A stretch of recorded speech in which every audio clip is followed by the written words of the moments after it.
my last meal of the day. I've got some scrambled eggs, sisig, pork menudo, and squid with liempo. Let's go! Nga pala guys, nandito pala ako sa rest house ko.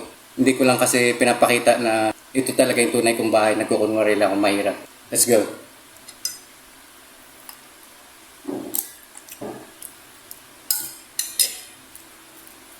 I want it more salty.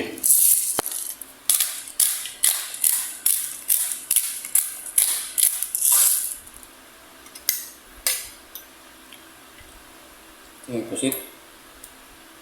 Pusit may liempo.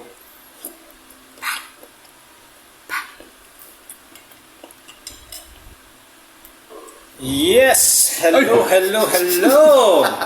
Doc Bryce here.